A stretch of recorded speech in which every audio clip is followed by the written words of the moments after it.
On our newscast tonight, the prosecution arrests 3 incumbent lawmakers on corruption charges. This as the Park Geun-hye administration pushes ahead with a drive to root out irregularities in the public sector. Following reports of Islamic State militants beheading an American journalist, the U.S. defense chief says the group is beyond anything they've seen. Washington makes clear its military involvement in Iraq will continue. And it's been 22 years since Korea and China opened their diplomatic ties. Are they friends or foes? We evaluate the bilateral relationship from various angles. Those stories and more coming right up on Early Edition at 6.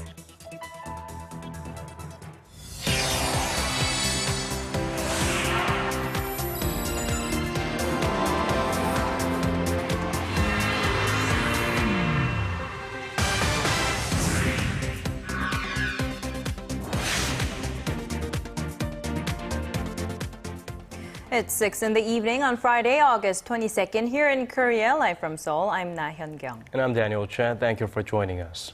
Well, state prosecutors arrested 3 lawmakers late Thursday night. That's a first since the Park Geun-hye administration launched a campaign to root out corruption in the wake of Sewol-ho ferry sinking in April. Our National Assembly correspondent Ji Myung-kil starts us off. The legislators who were arrested are ruling Saenuri Party representatives Cho Hyun-yong and Park Sang-eun, and main opposition New Politics Alliance for Democracy representative Kim Jae-yun. A local court rejected the prosecution's request to arrest 2 other lawmakers from the main opposition party. Kim Jae-yun is charged with taking up to around $50,000 in bribes from the head of a Seoul vocational school in return for favors in getting legislation passed. The ruling party's Cho Hyun-yong is suspected of taking bribes worth more than $150,000 from a railway parts supplier in return for awarding the firm private company contracts since August 2008.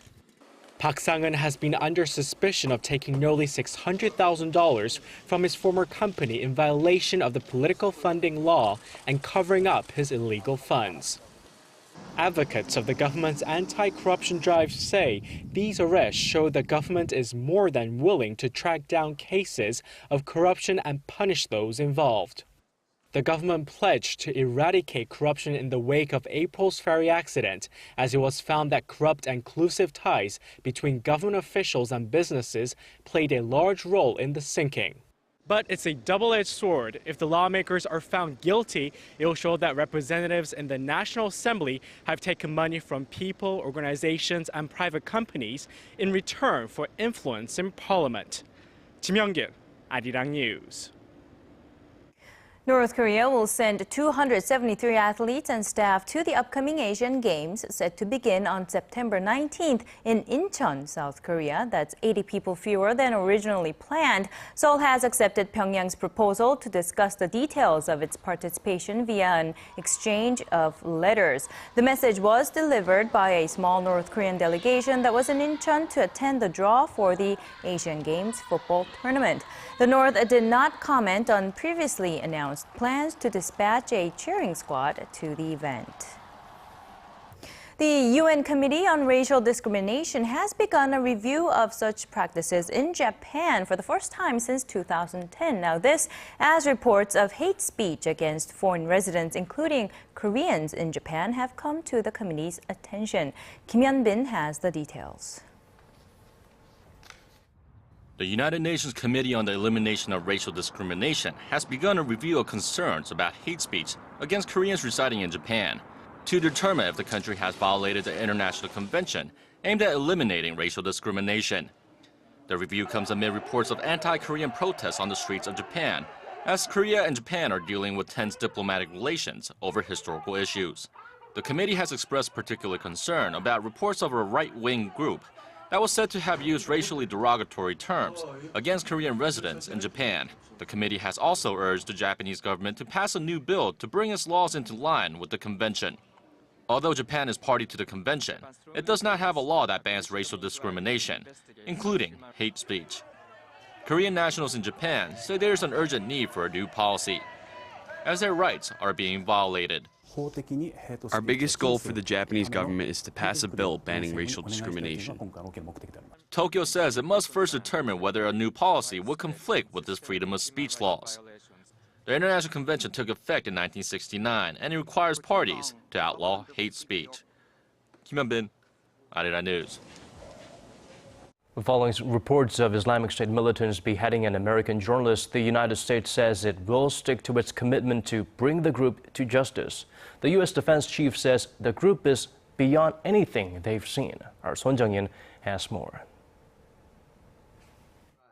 Addressing the worsening security situation in Iraq and Syria, U.S. Secretary of Defense Chuck Hagel said the militant Islamic State group is beyond anything they've seen. Speaking to reporters at a Pentagon briefing on Thursday, Hagel said he assessed the group, also known as ISIL and ISIS, as elaborate with good financial support. ISIL is as sophisticated and well-funded as any group that we have seen.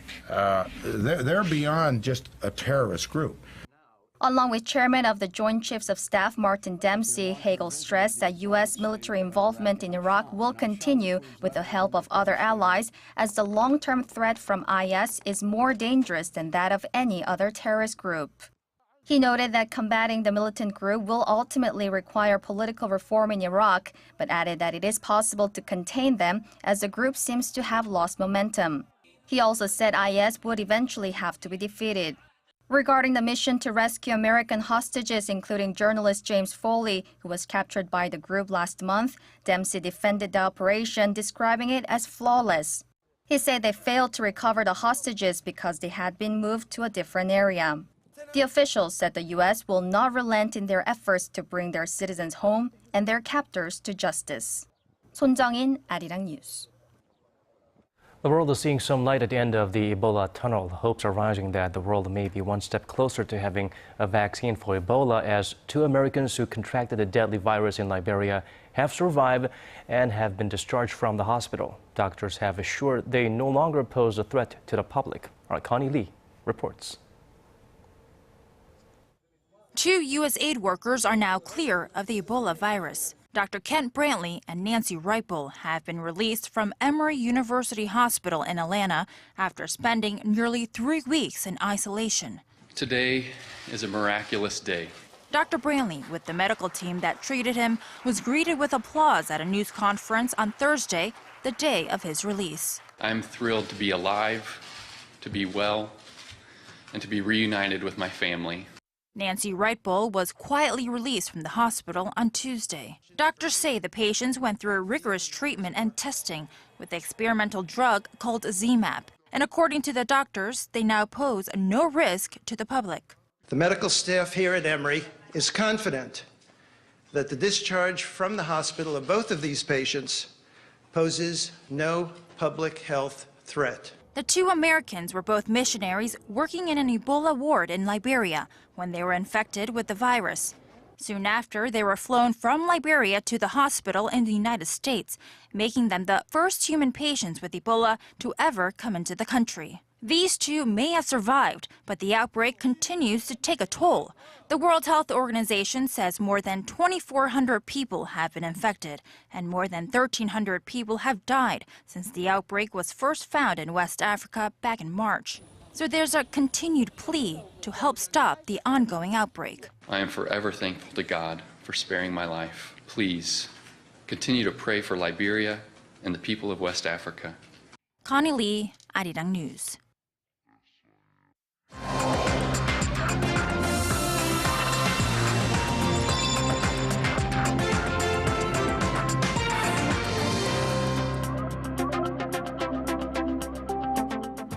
Now, this coming Sunday will mark the 22nd anniversary of the opening of diplomatic ties between Korea and China. 22 years, and within that span of time, China has become Korea's biggest trading partner, while Korea stands as China's 4th largest. Right, but there are challenges ahead. Our Hwang Ji-hye tells us more about those challenges as well as the future of the economic partnership.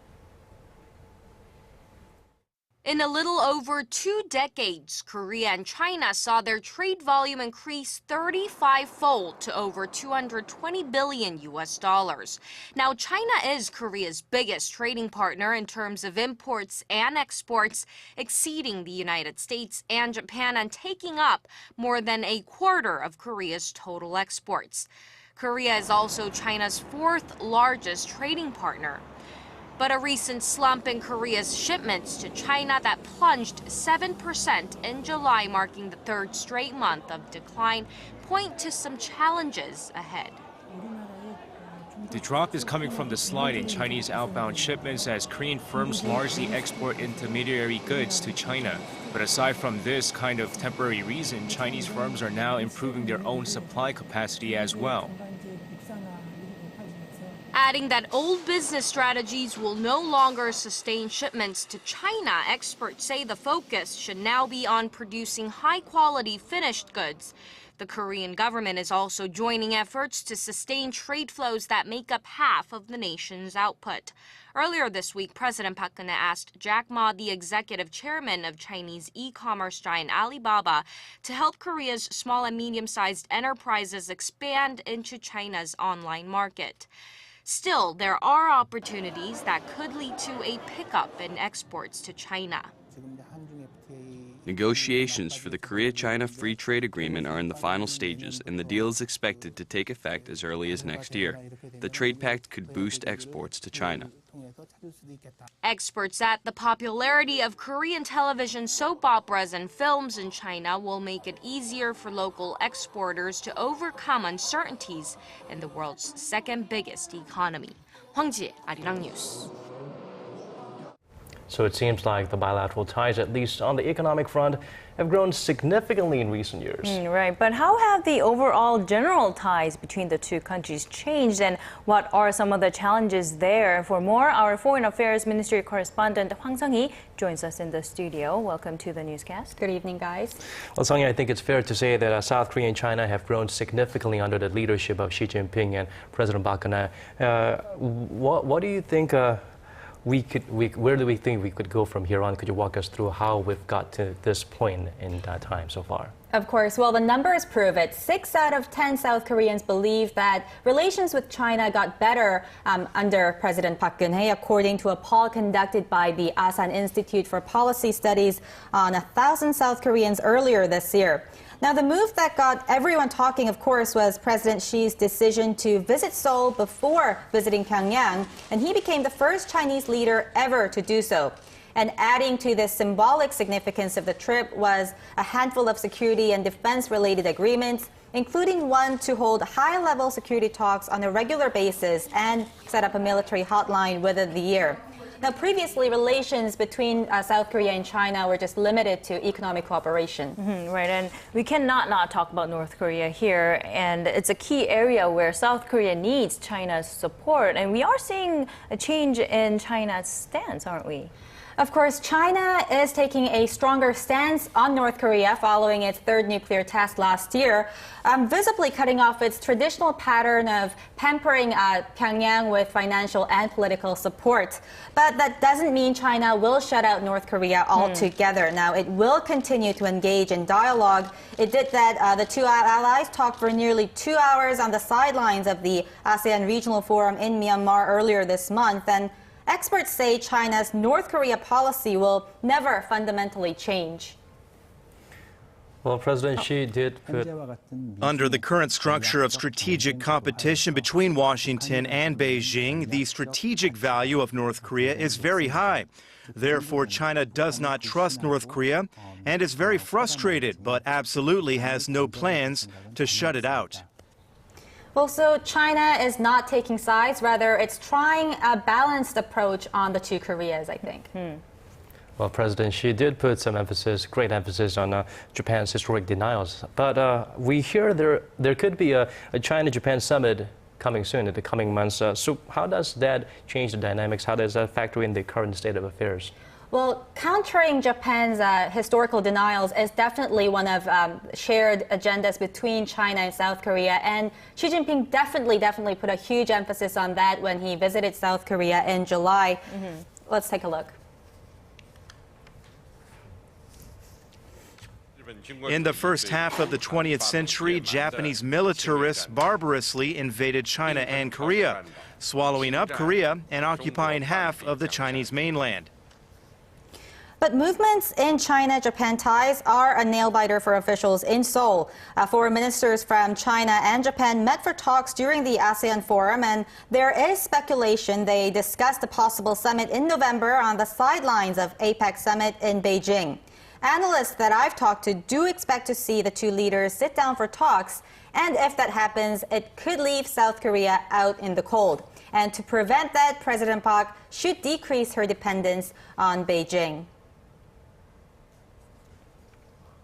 That doesn't mean you give in to Abe on his historical agenda, to be sure, but you have to stand there and very forcefully make your case on a public stage. So I think South Korea needs to do that, because in the end, Xi Jinping is not going to do that on South Korea's behalf. So that's certainly going to be a burden for President Park Geun-hye. So what's next for South Korea's diplomatic strategy from here on? Well, for now, South Korea is playing what's known as a tightrope diplomacy. President Park is acknowledged for reducing South Korea's dependence on Washington and rebalancing it to two planks, China and the United States. But you can't be a security ally with Washington, given the underlying tensions between China and the United States, without limits on your relations with Beijing. So Seoul is walking a very fine line, and experts say that the goal for South Korea for now is to get as close to that line as it can, but never cross it, which so far President Park and her team have been able to do. Foreign diplomacy, it's always a tricky subject. Right, tightrope diplomacy, and of course, stick and carrots for North Korea. We have a lot of job to do, especially for President Park Geun-hye and her office. Thank you so much for your report today, Sang-eun. My pleasure. One-day entry ban. 77. Digging deeper, getting to the bottom of stories that impact your life, talking with you on air and online. Connecting you with experts on the world's most pressing issues. News and current affairs at its best. With Na Hyun-yong and Daniel Che. Arirang News. Arirang News. On Early Edition at 6. President Park Geun-hye has vowed to foster Korea's southern port city of Busan as a financial hub, specializing in marine and shipping finance and derivatives. The remarks were made this morning at a ceremony marking the completion of the Busan International Finance Center. The 63-story landmark will house 6 public institutions, including the Korea Exchange, as well as a guarantee agency for shipping companies. At a time when a number of Asian cities are racing to become the next financial hub on the continent, President Park said Busan, already an international distribution center, has the potential to beat its competitors with a specialty in marine finance and derivatives. Now, the labor unions of Hyundai and Kia Motors went on a partial strike this Friday for the first time this year. Labor leaders and management at the auto companies are at odds over a number of issues, including whether to count regular bonuses as part of ordinary wages, as well as an extension of their retirement age. In addition to Friday's partial strike, the labor unions have refused to work overtime hours this weekend. Industry analysts estimate the partial strike combined with the weekend strike will cost Hyundai and Kia a combined $170 million in losses. Korea's national health insurer has gone to battle against tobacco companies, and an American expert says they'd better be ready for a long one. Korea's National Health Insurance Service announced earlier this year that it was suing cigarette companies to recover medical costs incurred due to tobacco-related illnesses. But Professor Robert Proctor of Stanford University says that will be difficult for the government to prove. He also said that over 90% of tobacco users are addicted, and that going after the suppliers of the product they're addicted to, cigarettes, could be met with public backlash. Proctor has testified as an expert witness in over 80 trials against the tobacco industry. Moving on to a different topic, Korea's leading orchestra, the Seoul Philharmonic, has kicked off its European tour in Finland. Our cultural correspondent Park Ji-won, who is traveling with the orchestra, takes us through the first performance. Finland's oldest city, Turku, was once the capital of the country until the early 19th century. The city is known for both historic and natural attractions. And every summer, the city boasts another important tourist attraction, the Turku Music Festival, the oldest classical music festival in the northern European country. And it's here where Korea's leading orchestra, the Seoul Philharmonic, begins its European tour as one of dozens of international guest artists invited by the annual music event, now in its 55th year. Seoul Philharmonic is one of the best orchestras in Asia, and as you know, Maestro Chung will make his debut, long-awaited debut, in Finland. He is one of the greatest conductors of our time, so this was obviously something that we wanted to offer to our public. The orchestra opens the stage with Beethoven's Piano Concerto No. 3, followed by Debussy's La Mer and Ravel's La Valse, led by Maestro Ji Myung-kil. As far as the repertoire is concerned, we try to give a good balance of works, classical, romantic, contemporary, so it shows the versatility of the orchestra.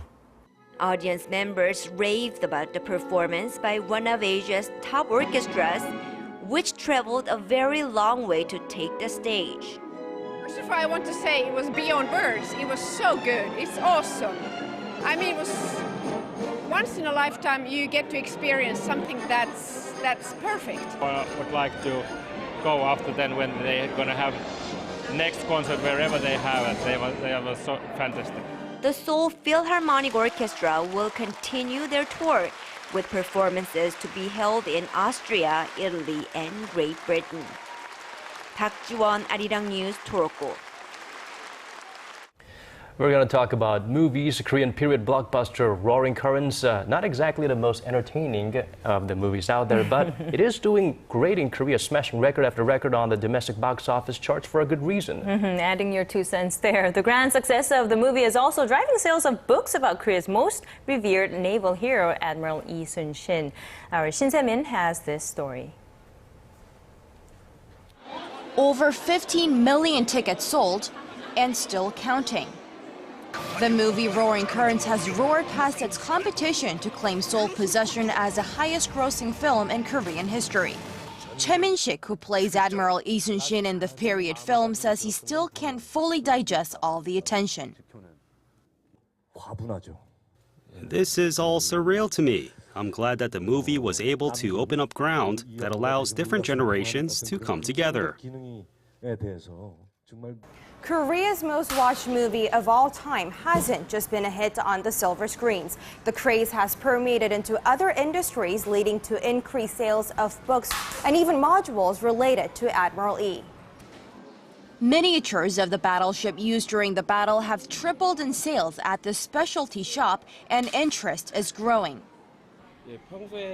Watching the film has broadened my view, and these replica figures and even unknown books on Admiral Yi now catch my attention. Sales of biographies and non-fiction titles are also booming. More people are looking to read up on Korea's most famous admiral, and according to Kyobo Bookstore, the number of books sold have surged 6-fold compared to the same period last year. As for why all this interest, movie critic Chun Chan-il says the timing of its release has played a big role. The fact that there isn't a firm role model like Admiral Lee in the nation is eventually coming to light through the popularity of this movie. It means that many people are wanting to rest and lean on such leadership that's shown by the character. Shin Se-min, Arirang News.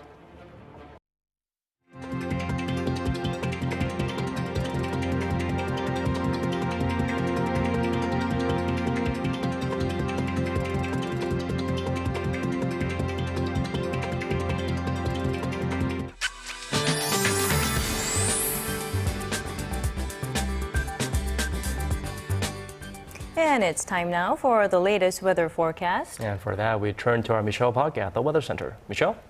Happy Friday evening, and it was a bright and sunny day here in Seoul, although temperatures did get up into the 30s in some regions, and we are expecting rain in some parts of the central region as well.